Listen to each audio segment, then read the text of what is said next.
¿Qué tal, chicos? Pues un saludo y vamos a tener que acostumbrarnos a las clases así a distancia.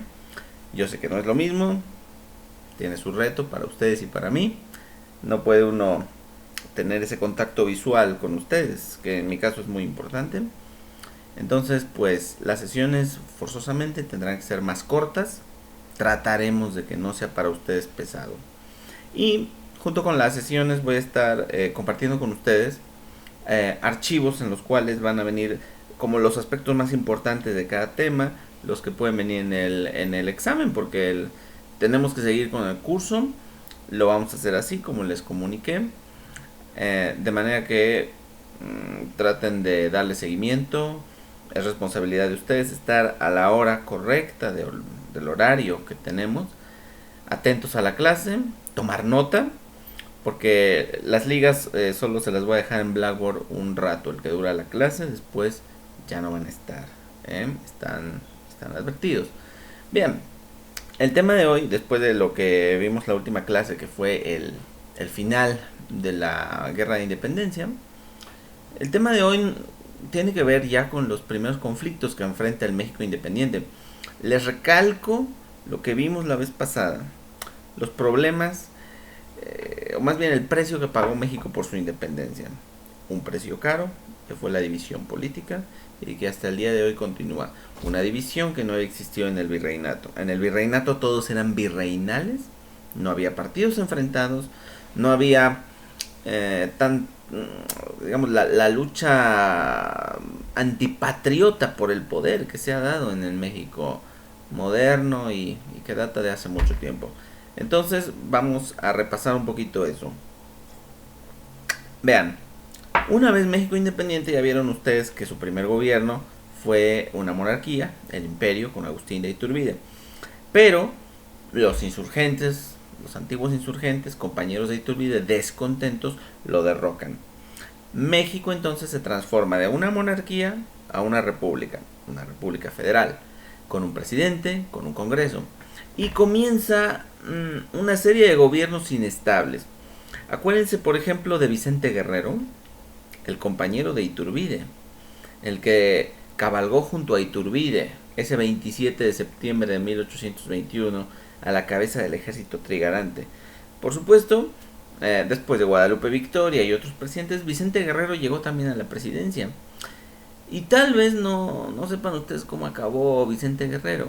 Bueno, pues su vicepresidente, Anastasio Bustamante, lo traicionó, lo hizo arrestar y fusilar para asumir él, Bustamante, el poder. O sea, Guerrero, que al igual que Iturbide, consiguió la independencia de México y que de hecho alcanzó el máximo poder en México. Iturbide fue emperador, Guerrero fue presidente, ambos en un determinado momento tuvieron como que el máximo cargo en el país y acabaron fusilados. La moraleja es que en México el que fracasa muere fusilado por la patria y el que triunfa a veces también. Y no les voy a dar todos los detalles de los gobiernos que sucedieron al imperio de Iturbide, a la presidencia de Guerrero.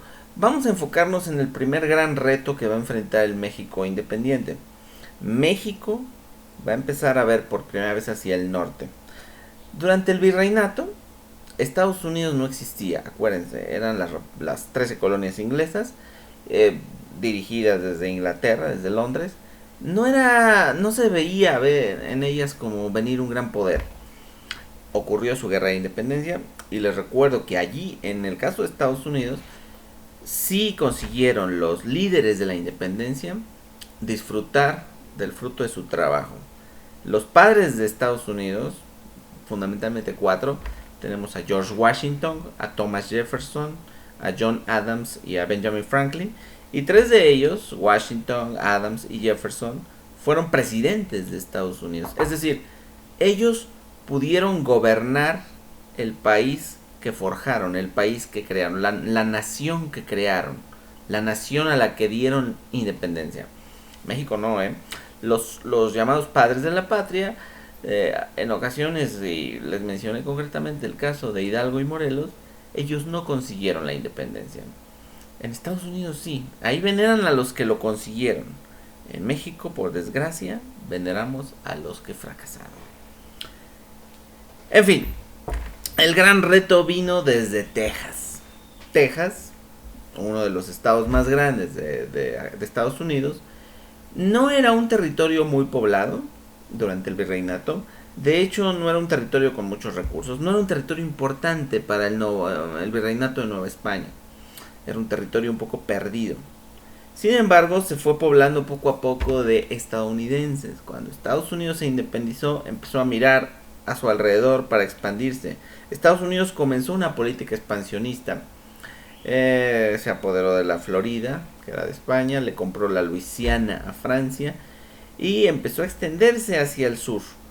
Y Texas fue uno de esos territorios que fue habitado por estadounidenses, aunque ustedes no lo crean y aunque suene hoy surrealista.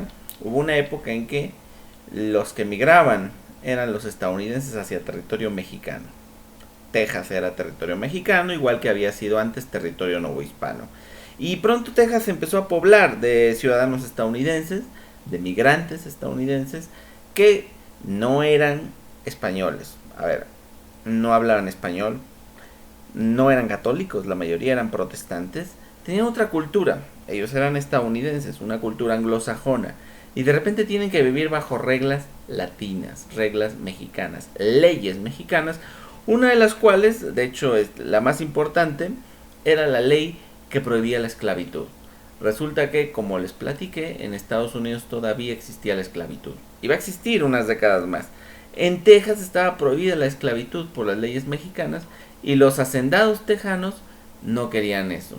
Ellos buscaban la manera de conseguir mano de obra esclava.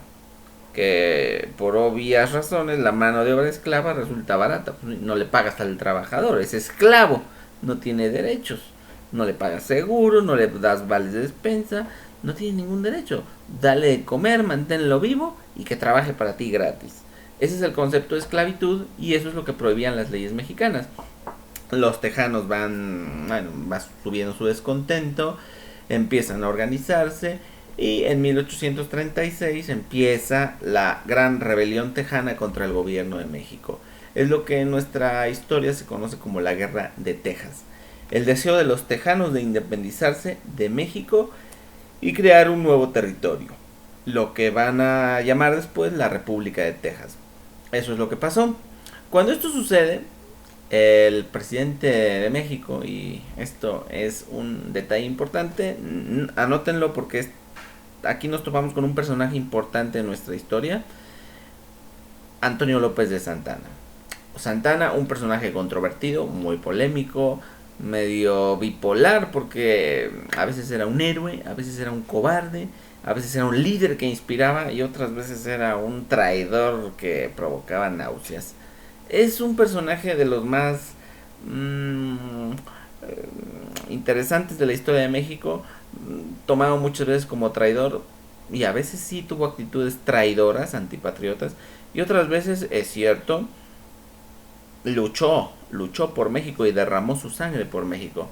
Y cuando estalla la gran rebelión tejana, Santana toma un importante ejército, se dirige hacia el norte para enfrentarse a los sublevados, choca con ellos en la batalla del Álamo y de ahí sale el grito de guerra de los tejanos. En la batalla del Álamo los mexicanos vencieron a los tejanos, que entonces estaban dirigidos por Samuel Houston. La ciudad de Houston, Texas, lleva ese nombre en honor a Sam Houston. Cuando Santana se metió después de su victoria en territorio tejano, se fue adentrando, los tejanos lo siguieron y aquí Santana cometió uno de sus grandes errores. Él y su ejército se quedaron dormidos a orillas de un río, ahí lo alcanzaron los tejanos, lo sorprendieron dormido y lo hicieron prisionero. Y Santana aquí cometió uno de sus actos más polémicos y que ciertamente lo dejan muy mal parado. Santana se rindió automáticamente. No me pegues, mira, ¿qué quieres? ¿Que me rinda? Me rindo. ¿Qué quieres? ¿Que firme de que reconozco la independencia de Texas? La firmo, pero no me hagas nada. Un acto que le va a hacer pasar a la historia como cobarde y traidor.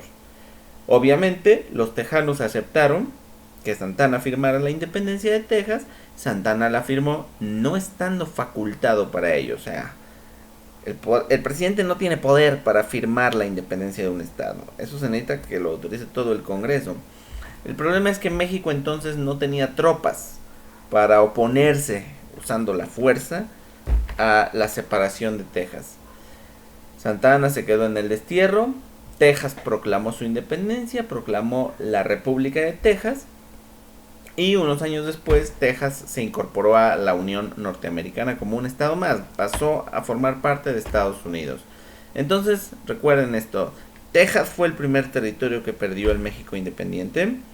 Y no lo perdió por la invasión estadounidense. Los mismos tejanos se rebelaron y se independizaron. Hasta ahí, todo sencillo. El problema, digamos que eso, bueno, suena como que ¿qué podríamos haber hecho? Se perdió ese territorio. No, el problema vino desde la misma Washington. Una vez que Texas se independiza, ¿qué se imaginan que pensaron los gobernantes estadounidenses? Echaron ojo a México. Dijeron, mira, se les fue Texas. Están medio tontos, están medio débiles, como que no están muy organizados. Y además, lo más importante, los mexicanos están divididos y enfrentados entre ellos. Y hay varios dichos que vienen muy al caso. A río revuelto, ganancia de pescadores. Divide y vencerás. Lo que empiezan a preguntarse los estadounidenses es, ¿será que con un poquito de inteligencia les podemos arrebatar más territorio? Mira, están desorganizados, débiles. Quizás sea nuestra oportunidad para hacer crecer nuestro gran país. Y empezaron a echarle ojos al territorio que estaba hacia el oeste de Texas.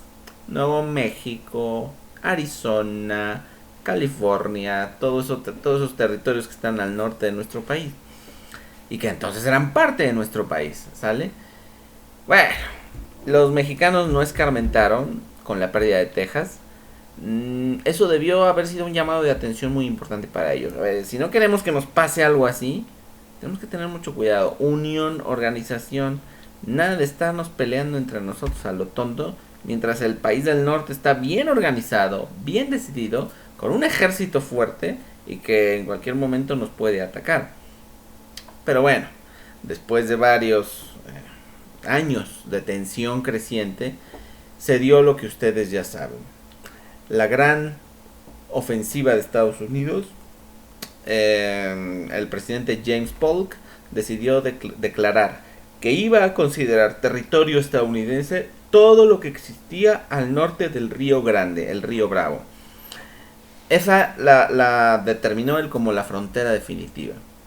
Y bueno, por supuesto, México no iba a ceder ese territorio de buen grado. México protestó, dijo que no. Esto fue causa de una declaración de guerra. Empieza este episodio muy amargo para México. La guerra contra Estados Unidos, que estalló en 1847. Y bueno, pues ustedes ya conocen el resultado. Estados Unidos invadió México por el norte, con el general Taylor. Después con el general Scott entró por el Golfo de México. O sea, atacaron México por dos partes, por dos lados. Y entonces los mexicanos, que no tenían un líder capaz, llamaron a Santa Anna. Santa Anna va a estar en ese papel. Va a jugar muchas veces el papel de Salvador de México.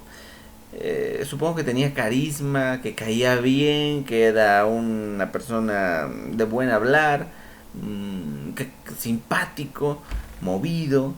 Y durante varias décadas va a ser el hombre fuerte de México. Y para muchos mexicanos fue durante cierto tiempo el único capaz de salvar a México del desorden. Y por eso Santa Anna va a gobernar tantas veces México. De manera intermitente va a estar gobierna, lo tiran, se va, se renuncia, regresa, va y viene. Y cuando los estadounidenses invadieron, los mexicanos llamaron a Santa Anna. Vino Santa Anna del destierro, organizó un ejército. Y aquí, pues no le podemos echar la culpa. Aquí defendió al país. 11 años atrás Santa Anna se rindió y entregó Texas. Ahora, en el 47, está defendiendo a México. Ahora resultó que siempre sí es valiente. Tenía sus facetas Santa Anna. Y en este caso, pues, bueno, de alguna manera no lo podemos culpar por esta derrota. A la larga Santana se convirtió en el chivo expiatorio. ¿Por qué? Porque otros militares que podrían haber ayudado a Santana no lo ayudaron. Ojo chicos, entérense de esto, que quede muy claro. ¿Por qué perdió México la guerra con Estados Unidos? En aquella época México tenía más población que Estados Unidos, un ejército de un tamaño parecido. Sin embargo, los estadounidenses estaban unidos, México no. México estaba dividido. Santana por sí solo no podía contener a los estadounidenses para siempre. Y cuando solicitó ayuda a varios generales que podían haberlo ayudado, estos no lo ayudaron. Mejor que se hunda México, pero yo ni de broma ni de chiste voy a ayudar a ese Toñito Santana. Y eso fue lo que pasó. México perdió por errores propios. Una autocrítica que deberíamos hacer. Es cierto que los Estados Unidos fueron agresivos, expansivos, ambiciosos, abusivos, desde luego. Pero eso no le quita a México su parte de la culpa. México no supo unirse ante un invasor externo. Es increíble. Si te están invadiendo desde fuera, todos nos unimos. Liberales, conservadores, federalistas, centralistas, todos los partidos. Olvídate de tus diferencias y piensa primero en la patria. Solo que por lo visto eso es mucho pedir para los políticos mexicanos. Y por cierto, lo sigue siendo hasta el día de hoy. México entonces fue invadido. El general Taylor al final se detuvo en el norte, pero por el sur Scott avanzó desde Veracruz hacia el centro del país por la ruta de Cortés y ganó en todas las batallas: Padierna, Churubusco, Molino del Rey, Cerro Gordo, etc. Al final entró a la Ciudad de México, la capital del país. ¿Se imaginan el trauma que fue para los mexicanos ver ondear la bandera de barras y estrellas en Palacio Nacional? Pues eso sucedió. La humillación total. La humillación total para México. Y Estados Unidos entonces pudo entablar como vencedor negociaciones de paz. Unas negociaciones de paz muy voraces con México. México tuvo que ceder, tuvo que reconocer la independencia de Texas y tuvo que ceder Arizona, Nuevo México, California, parte de Utah, parte de Colorado, a cambio de una indemnización de unos cuantos millones de dólares. Bueno, esa fue como que el momento más oscuro en la historia mexicana en el siglo XIX. La joven nación, por lo visto, no estaba tan madura como creía cuando se independizó. Ahora bien, de ahí nacen dos cosas que son la clave de esta clase. Una, dado que no se podía encontrar ningún triunfo en esta guerra, como todo fueron derrotas, humillaciones, pues los mexicanos, al no tener héroes, los inventaron. Quisieron traer de los cabellos algo de gloria, algo de optimismo, e inventaron héroes, salieron símbolos de esta derrota. En mi opinión, no debería ser así. O sea, si te perdieron, debería ser buen perdedor. Perdimos, fracasamos, fue un error de todos. Y no tratar de sacar héroes que en mi opinión no tienen nada que hacer ahí. Y también la forma en que nos lo presentan ilustra muy bien la forma en que nos educan. A ver, el gobierno mexicano por mucho tiempo nos ha educado no solo para saber poco, no solo para ser tontos, sino pensando que ya somos tontos de antemano, que nacimos tontos, y como somos tontos nos pueden enseñar tonterías. Y ese es el caso de esta guerra con Estados Unidos. Nos enseñan tonterías. Un caso que habla mucho de cómo nos educan: los niños héroes. Los niños héroes son el símbolo de esta resistencia heroica del pueblo mexicano contra el invasor. ¿Y quiénes eran los niños héroes? Bueno, los cadetes que defendieron desde el colegio militar en Chapultepec a la capital, de que no entraran los invasores. Bien, la gran pregunta aquí es: ¿quién de los niños héroes es el más famoso? Ustedes lo saben. Y si estuviéramos en el salón me lo responderían sin problemas. Juan Escutia. Juan Escutia es el más famoso. ¿Por qué es famoso? por haberse enrollado el cuerpo con la bandera mexicana y haberse aventado desde lo alto del castillo de Chapultepec. La verdad es que la siguiente pregunta es la fea.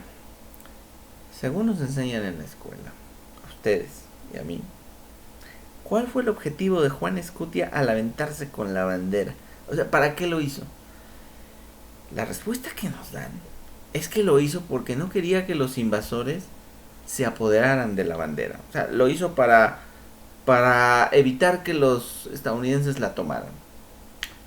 Y si se pone uno a pensar, eso no tiene ningún sentido. O sea, a ver, pónganse imagen, la bandera está ahí arriba, en lo alto del castillo. Acá abajo está entrando el invasor. ¿Qué hago para que no agarren la bandera? Me tiro con ella. Va, seguro que no la van a agarrar, ¿verdad? Yo me acuerdo de haber pensado, bueno, entonces si se tiró desde lo alto con la bandera, ¿no la agarraron? Me respondió el profesor, la Miss. No, pues la verdad no sabemos. No, yo sí sé. Si estaba arriba la bandera y el chavo se tiró con ella, por supuesto que la agarraron, o la pisaron, o lo que haya sido. A ver, cuestión de lógica. No es posible que Juan Escutia se aventara con la bandera para que el enemigo no la agarrara.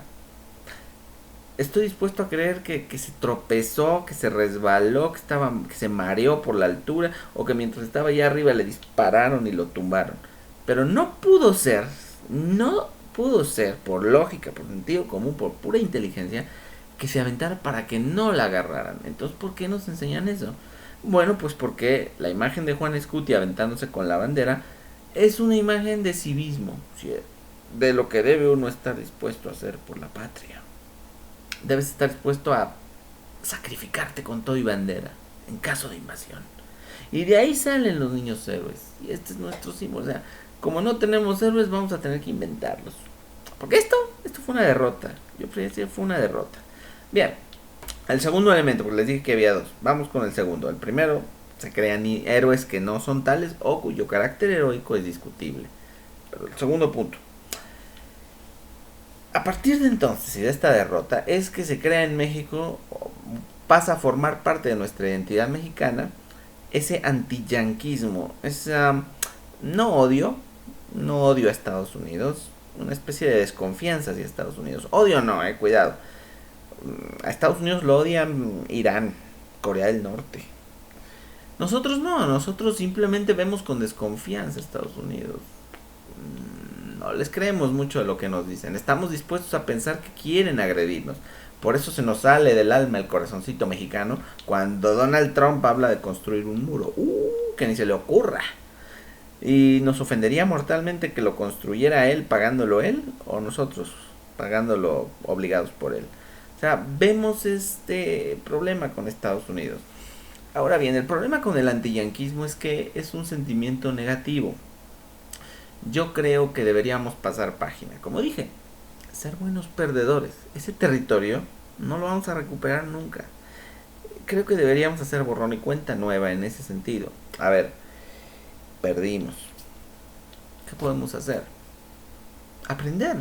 Podríamos aprender de nuestra derrota. ¿Qué ha hecho Estados Unidos para lograr el nivel que tiene y el poder que tiene? Cuidado porque su riqueza y su poder no le han caído del cielo. Lo han conseguido. En parte con agresiones, sí, pero también en parte con trabajo. Y quiero ya para ir cerrando, porque como dije la sesión es corta, la vamos a hacer corta, ya estamos por acabar. No podemos nosotros todo el tiempo echarle la culpa a Estados Unidos de nuestros males, que suele ser una constante en la identidad mexicana. Muchos discursos de intelectuales o de políticos van en ese sentido. Si nos va mal es culpa de Estados Unidos. Lo mismo que dijeron Fidel Castro en Venezuela o Hugo Chávez, Fidel Castro en Cuba o Hugo Chávez en Venezuela. Un discurso de la culpa no es mía, mi sistema es maravilloso, mi país, mi gente, mi cultura, todo es magnífico. Pero si me va mal es porque Washington, la CIA, el Pentágono, la NASA, el FBI, todos ellos conspiran contra mí. No me quieren y por eso me bloquean, me mandan atentados, etcétera, etcétera, etcétera. Bueno, cuidado con esto. México debería aquí hacer una autocrítica. Y yo nada más les pongo en consideración. Ya alguna vez les dije al inicio de la clase cómo somos consumidores de productos estadounidenses. Pero no solo eso. Además de todo, nos guste o no, Estados Unidos, digamos que sí ha sabido pasar página. Suena feo, pero yo he escuchado muchas veces esta idea francamente preocupante, que Estados Unidos está interesado en mantenernos pobres. A Estados Unidos le interesa que México sea un país pobre, que nunca prosperemos, que nunca alcancemos poder. Les conviene que seamos pobres. Y yo no veo por qué. Pero no solo no veo por qué, no entiendo por qué sería. ¿Qué ganan ellos con eso? Con tener vecinos pobres y problemáticos que les están mandando gente hambrienta y desesperada por su frontera sur. No le veo sentido, no le veo explicación. Pero además, no hay evidencia de esto, chavos. Ahorita mismo, gracias a Estados Unidos, sí, señor, gracias a Estados Unidos es que vamos a poder tener con ustedes estas sesiones virtuales. Blackboard lo inventaron los estadounidenses. Internet lo inventaron los estadounidenses. Si querían mantenernos en la pobreza, el atraso, la ignorancia, bastaba con que no compartieran esos inventos con nosotros. ¿Por qué ayudar a la UPAE, por ejemplo, a lanzar el Aztec-SAT? Si a ellos les interesa mantenernos en la pobreza y en el atraso. No, mira, a veces la pobreza y el atraso ocurren porque la gente no tiene la iniciativa de salir de ese hoyo en el que está. Y creo que es lo que pasa con muchos mexicanos. Entonces, bueno, aprendamos. O sea, no podemos vivir todo el tiempo echándole la culpa a Estados Unidos de todo. Hay quien dice, bueno, es que Estados Unidos nos quitó territorio y con eso nos quitó muchas oportunidades. Bueno, es que las oportunidades se crean. Y nosotros tenemos territorio, tenemos recursos, tenemos talento. Hay que tener también la disciplina, como decía Yokoi Kenji. Bien, chicos, esta es la primera clase. La voy a dejar aquí porque quiero hacer una prueba. Quiero que en sus comentarios me digan qué tal la sintieron. ¿Es mucho? ¿Es poco? ¿Es demasiado breve como para que entiendan el tema? ¿Quieren que dé más explicaciones? Les voy a subir algunos apuntes y videos complementarios. Por lo pronto esta es la primera clase, entonces la hago también como una prueba para ver qué tal sale, para ver qué tal la reciben y espero que esté todo claro de este tema. La prueba entre México y Estados Unidos, vamos a dedicar a este tema unas sesiones más. Entonces por lo pronto lo dejamos aquí. Vean el video completo, analícenlo, chequenlo porque tienen el tiempo limitado para esto, ¿vale? Estamos en contacto, háganme saber cómo estuvo el audio, el video, si está clara la explicación. Iremos puliendo esto en las siguientes sesiones, ¿sale? A nosotros también nos avisaron de improviso hoy que se suspendían sesiones a partir de mañana, bueno, martes. Ustedes van a estar viendo este video en martes ya, pero lo estoy haciendo en la noche del lunes 16. Pues chicos, ánimo adelante en sus casas, cuídense mucho. También sobre ese tema tengo que grabar algunos videos para ustedes con algunos datos que les pueden ser de utilidad. Cuídense y estamos en contacto. Cualquier cosa, ahí está mi correo.